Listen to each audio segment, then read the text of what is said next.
Hey friends, this video is going to be a fun one because we're doing a Dollar Tree Christmas dinner.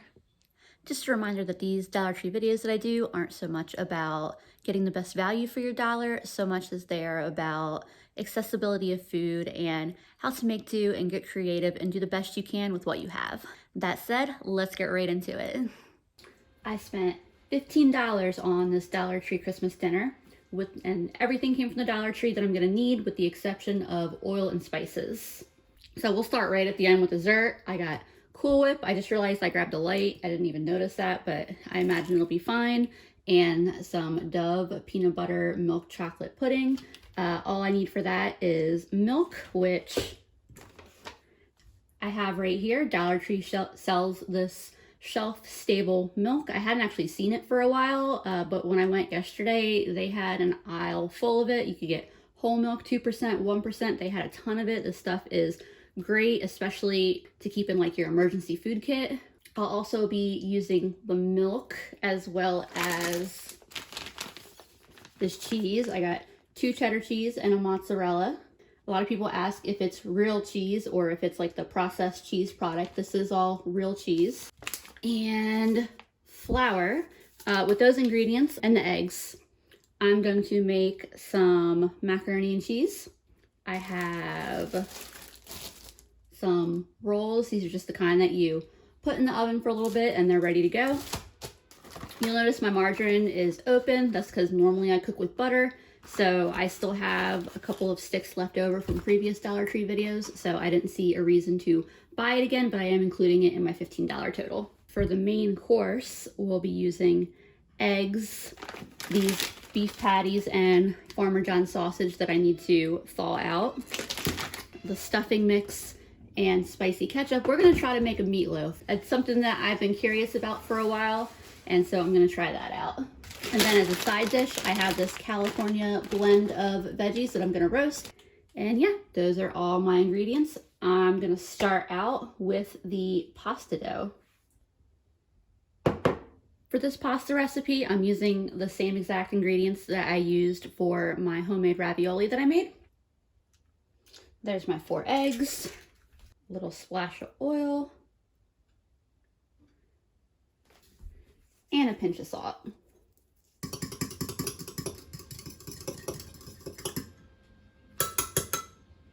Here is 2 cups of flour. You could definitely do this in a bowl if you wanted to. I'm just doing it directly on the counter because I just don't feel like cleaning a bowl. Of course, I will have to clean my counter, but I would have to do that either way.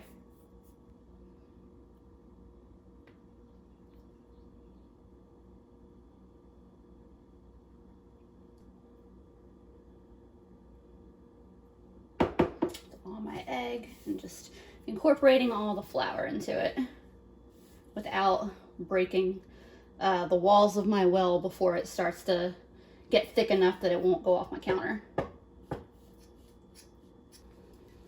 As it comes together, and switch to working with the dough with your hands. Pasta dough doesn't take a real long time to come together. It's not something that you have to knead for a really long time. Just a few minutes usually does the trick. And of course, you don't have to make your own noodles. The Dollar Tree sells big boxes of macaroni for quite cheap. I saw an excuse to make my own pasta. I'm not making macaroni noodles, but I am gonna make a pasta called garganelli. It's kind of a tube and it has a lot of ridges that'll help catch the cheese. This dough probably only needs to be kneaded for another minute or 2, and then it will be ready to rest. And there we go. After only about 5 minutes, my dough is fully kneaded. It's nice, soft, pliable ball. You do want to wrap or cover your dough so that way it doesn't dry out as it rests. So I'm gonna wrap it and I'm gonna come back to it probably in about 45 minutes or so. By the way, I did not take these out of the freezer and put them in the fridge this morning like I meant to. So I'm gonna put them into a bowl of cold water so that way they can defrost. thawing in cold water is a perfectly safe way of thawing out frozen meat, and it has the benefit, it's a little slower than a microwave, but it has the benefit of not starting to cook your meat like the microwave can. If you've got something that floats like this, I'm just going to take a bowl of water and put it on top. The hamburger patties really wanted to float, so I also put a glass in there, but that should work out, and my meat should be thawed in not too terribly long. Okay, my oven is preheating at 375. We're gonna get this Dollar Tree meatloaf going.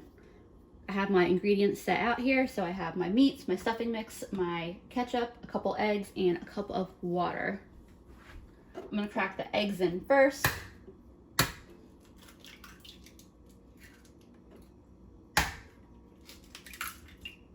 like to do eggs first just because on the off chance that a shell gets in there, it's easy to pick out.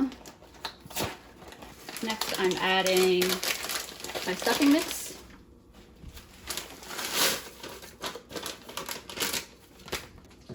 Most instructions will probably tell you to whisk the egg first, but I never do, and it's never been a problem. Cup of water.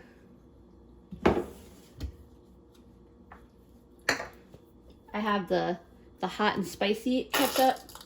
I'm adding a little under a half cup. If anyone was wondering, by the way, how hot and spicy this ketchup is, it's got a little bit of a kick to it. I'd call it something like kicking ketchup or something. I don't know. Hot and spicy, I think, is a little bit of a stretch. But I really like hot foods. Maybe someone else would think it was really spicy.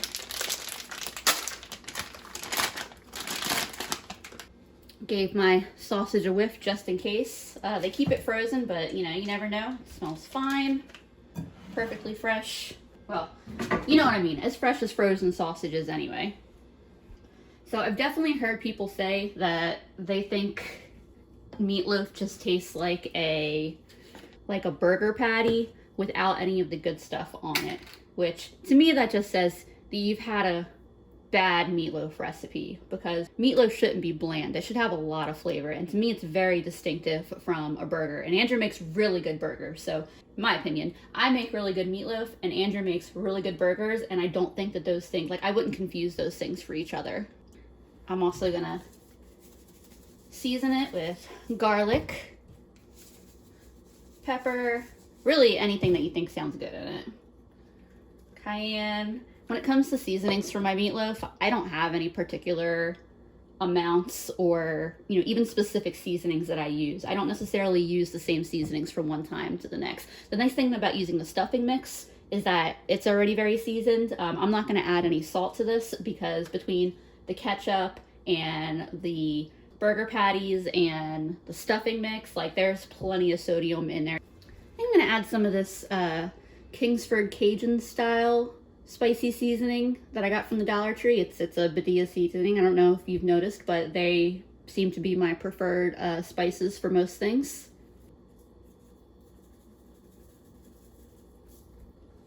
And then everything just gets mushed together. I apologize in advance if that kind of thing grosses, there's my oven. If that kind of thing grosses you out, you could use a mixer for this. I know some people just get grossed out by getting your hands all up in raw meat and egg and that kind of thing. It doesn't bother me any. My hands are clean.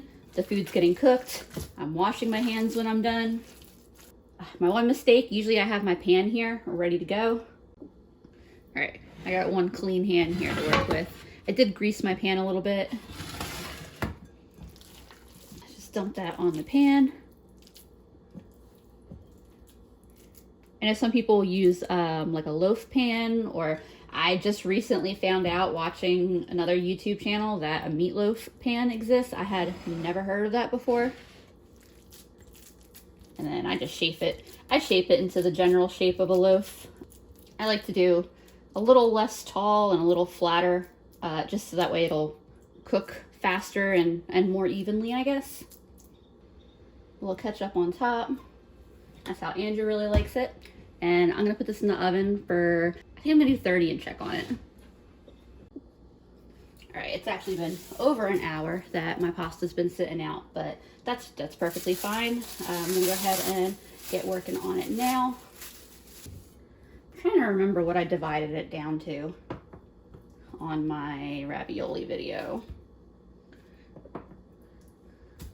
I think fourths will be fine. This feels like a good amount to work with, so we'll go with fourths. And I'm just gonna lightly cover these ones while I'm working so that way they don't dry out. But I'm hoping I can knock this pasta out quick. Andrew and I have got a Spider-Man date coming up in a little bit here, so I do need to be a little bit mindful of time. Oops. We'll probably eat dinner, go see the movie, and then come back for dessert. Putting some flour out on my counter. My dough is just slightly on the sticky side.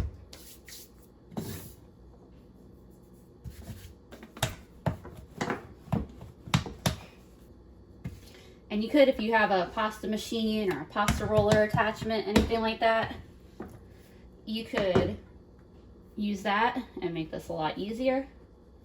So when I did my ravioli video, someone was like, Lisa, you know, you can just use a pizza cutter to cut your squares out. And so I was like, oh, duh. That's so obvious.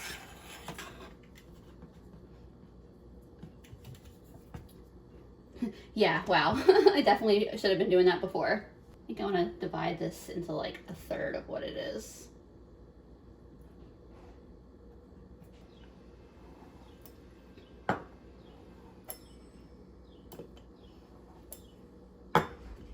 I'm not going to worry too much if the shapes are a little off. I saw a video where someone had like this fancy tool that they just rolled across it and it cut them all at once.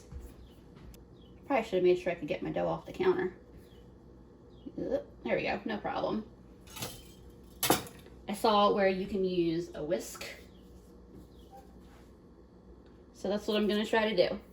I should be able to do this just by, and if they're not perfect, that's okay. But basically rolling it up, and I want to kind of get those ridges on the pasta.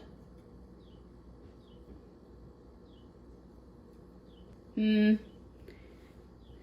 know if I'm really happy with that. I just tried my little whisk and that worked a lot better. I'm gonna stick with this for now. This is good enough for me. And I've got a pan over off to the side here, a floured pan, and I'm just gonna set my finished noodles on the pan. There's my meatloaf out of the oven. Honestly, it smells pretty much exactly like when I normally make a meatloaf, so that's a good sign. I'm gonna try out, you see my squares are smaller now. I'm gonna try out making more smaller noodles. I think that might be more macaroni-like anyway, or at least, you know, work better in a macaroni and cheese, or a garganelli and cheese, as it were. Oh yeah.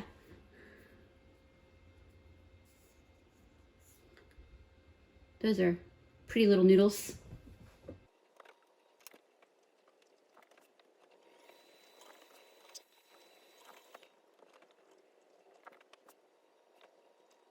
Here are my finished noodles. Got the last little bit of this dinner coming together. I have the stuff to make my cheese sauce out, my frozen veggies out. The oven is preheating to 450 and I have my sheet pan in the oven preheating with it. I have some water coming to a boil and I have my pan here that I'm gonna make my sauce in. To get my roux started, I've got a couple tablespoons of my margarine and a couple tablespoons of flour in a pan on kind of low heat. And this is just gonna get stirred together for a few minutes. The most important thing is just not to burn the flour. We want to cook the flour, but we don't want to burn it. You can probably see in the corner there my water is also boiling, so I'm going to start to cook my pasta, but I'm only going to cook it for like a minute and a half. I want it more on the al dente side since we're going to be mixing it with this cheese sauce, and it's fresh pasta, so it really only takes a couple minutes to cook anyway.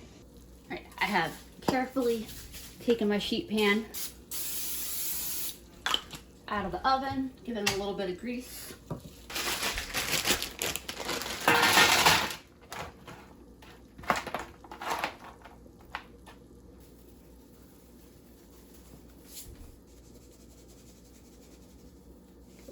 I've just seasoned these with some salt and pepper, and they're going right back in the oven. My pasta is, I rinsed it in cold water. I did reserve some of the pasta water in case I need that for my cheese sauce.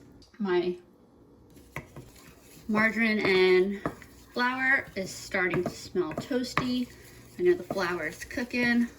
I'm about ready to add milk to this mixture. You can see it got a little bit darker too. It's starting to brown a little bit. All right, back in business. So I ran out of space on my phone, had to delete some things real quick, but we should have plenty of room to finish the dinner now. So I'm pretty sure what y'all missed is I added a cup of milk to the roux, and you can see it's thickened up really beautifully. I know I have a quart of milk, and I need 2 cups for my dessert. So I have another cup of milk I can work with, and I have some reserved pasta water. Probably should have added a little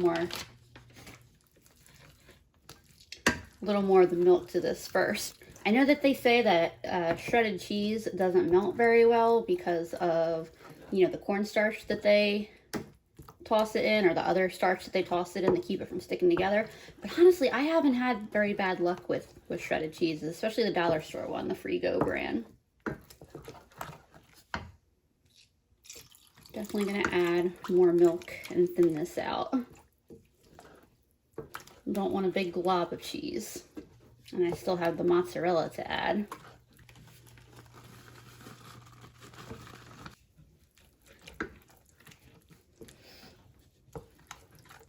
And add a little bit of pepper to it as well. I gave the timer went off for the veggies, and I gave them a stir and put them back in for like, I can't remember, 3 or 4 minutes I set the timer for. And then I've got my rolls ready to go in. I'm just gonna make 6 for now because it's just the 3 of us, but it was a 12, excuse me, a 12 roll pack. So as soon as the veggies come out, I'll lower the heat to whatever it said on the package here, 350 to 375. And they'll go in, and then we'll be ready to eat. There are my veggies. While they are not plentiful, they are well roasted, and that'll be enough, at least for the 3 of us. You could probably stretch 4 servings out of that. I did add just a little bit of that Cajun style seasoning, just to give the sauce a little bit of, you know, like depth of flavor. Sharper cheese would have been nice. It's kind of the downside of just having a real generic cheddar, but the sauce is still good. So when trying to decide what to do as our Christmas dinner here, I was trying to think, you know, what would be the traditional Christmas dinner?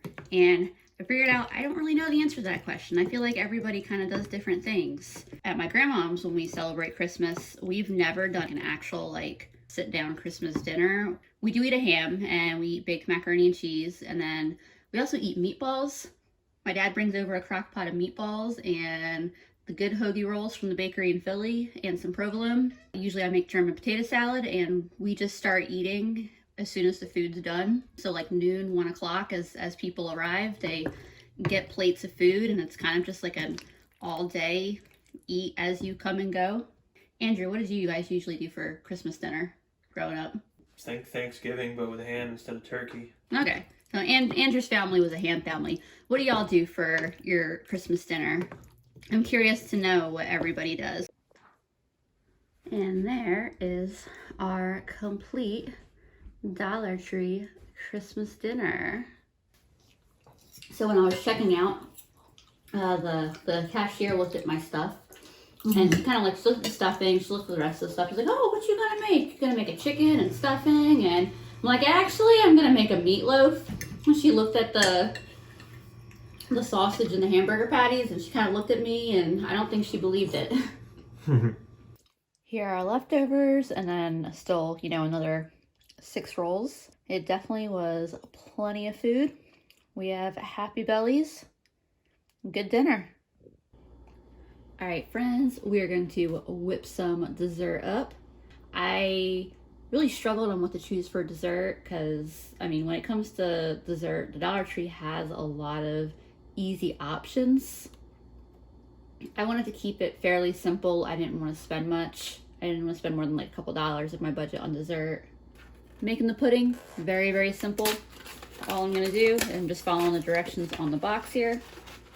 So it's pudding mix, 2 cups of cold milk, which is exactly what I have left after the mac and cheese.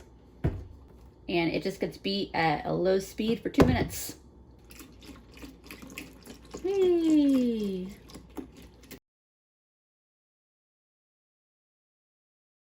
All right, see that is actually already pretty thick. So it's gonna thicken up the rest of the way in the fridge pretty quickly. The peanut butter taste isn't as strong as I would like for it to be, but it's still a really good pudding. I'm gonna use these kind of chunky wine glasses to serve it in. I'm making an attempt to get this in there without getting the chocolate all up the sides. Let's see how I do. So I've got probably about a half cup in each glass. And then I've got like about a half cup still in the bowl. I'm gonna put everything in the fridge for a little bit to set, and then we'll get to part 2 of this dessert. So it's about 30 minutes later.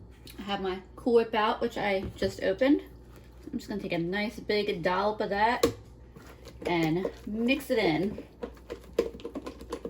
I whipped in about, I guess slightly less than half the container. Sorry. Bless you. Slightly less than half the container of Cool Whip. And so now I've got a nice light whipped chocolate, and that's gonna go in the glasses next. Yeah, sorry. Bless you again. That's gonna go in the glasses as the next layer. It's probably a better angle to show y'all what these are looking like. There's the second layer there of the whipped topping and pudding, and then now I'm just gonna add a little bit of this Cool Whip on top of everything. And here are our finished desserts. We're digging into our desserts now. Well, my mom finished hers in what seemed like 90 seconds, so I guess it was good. Yeah, the 3 layers together, fantastic. So I'm gonna go enjoy this. I hope y'all enjoyed the video. If you're celebrating Christmas this year, let me know what you're doing for your holiday dinner, and I'll see y'all next time.